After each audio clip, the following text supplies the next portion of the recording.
Salam saudara terkasih dalam Kristus Yesus, salam jumpa pada renungan harian Embun Pagi hari ini. Dan kita akan mendengarkan firman Tuhan yang menuntun kita untuk menjadi semakin dekat dengan firman Allah. Oleh karena itu, sebelum kita mendengarkan firman Tuhan, kita bersatu dalam doa. Damai sejahtera Allah yang melampaui segala akal dan pikiran, itulah yang memelihara hati dan pikiran dalam Kristus Yesus Tuhan. Amin. Saudara terkasih, firman Tuhan untuk kita dari 1 Samuel 7 ayat 4 dalam bahasa Batak Angkola dikatakan, jadi di parambukon halak Israel maaka patung ni debata Baal dohot patung ni dewa Astoret janahum tutuhan sejona malahi marsomba. Dalam bahasa Indonesia, kemudian orang-orang Israel menjauhkan para Baal, para Astoret dan beribadah hanya kepada Tuhan. Demikian firman Tuhan. Saudara terkasih di dalam Kristus Yesus, ketika orang Israel sudah tinggal bersama dengan tabut perjanjian, maka mereka mulai berefleksi atas apa yang sudah diperbuat Tuhan bagi mereka. Karena memang bagi bangsa Israel, kehadiran tabut Allah adalah sebagai simbol daripada kehadiran Allah. Ketika tabut itu sudah di tengah-tengah mereka, ada sebuah pemikiran dan pemahaman bagi mereka. Mereka berada di dalam pantauan dan pandangan Allah. Kemudian ketika tabut itu ada di dalam kelingkungan mereka, maka mereka merasakan bahwa Allah sudah berpihak kepada mereka.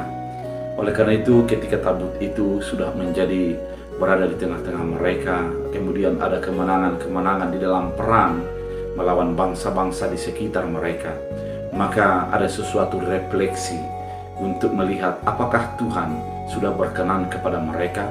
Kemudian ada sebuah kesimpulan bahwa Tuhan menjadi membela mereka. Kemudian Samuel mengatakan, buanglah dewa-dewa yang lain, hanya kepada Tuhanlah engkau menyembah dan engkau beribadah.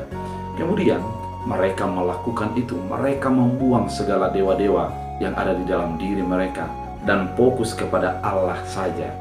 Dengan fokus kepada Allah itu, maka mereka mencoba untuk menjadikan Allah satu-satunya yang mereka percayai, yang mereka ikuti, dan berpadanan dan terpaut hanya kepada Allah saja.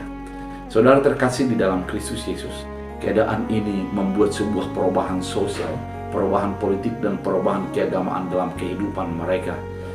Mereka menyingkirkan dewa-dewa ataupun ilah-ilah lain yang ada di sekitar mereka dan fokus kepada Allah yang menuntun mereka dari tanah Mesir kepada tanah perjanjian itu. Dengan keadaan ini adalah sebuah revolusi yang sangat luar biasa bagi bangsa Israel pada saat itu. Bapak Ibu yang terkasih di dalam Kristus Yesus, keadaan ini mau mengingatkan kepada kehidupan hingga pada saat ini, bahwa dalam ketika kita mengenal Allah, maka tanggalkanlah Allah lain. Mari hanya kepada Tuhan Yesus, Allah yang menebus dan membebaskan, serta memberikan kita anugerah keselamatan itu. Kita fokus hanya kepadanya.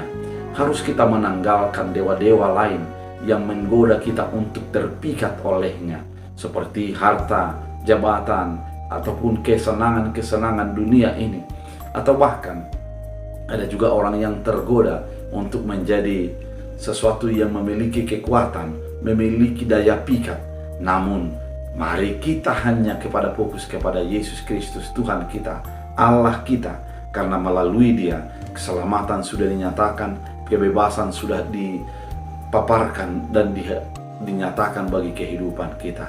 Oleh karena itu, saudara terkasih di dalam Kristus Yesus, ketika kita hanya menyembah kepada Yesus Kristus, Allah kita itu, maka adalah kesetiaan untuk memiliki Allah. Kemudian keselamatan itu akan semakin nyata bagi kehidupan kita, karena kita adalah dalam lingkupan naungan kasih setia Allah. Biarlah firman ini menjadi menguatkan kita untuk tetap beriman kepada Allah dalam segala keadaan yang kita hadapi.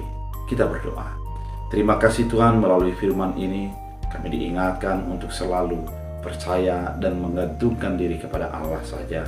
Biarlah kehidupan kami, kehidupan setiap orang selalu mengandalkan Tuhan dalam kehidupannya.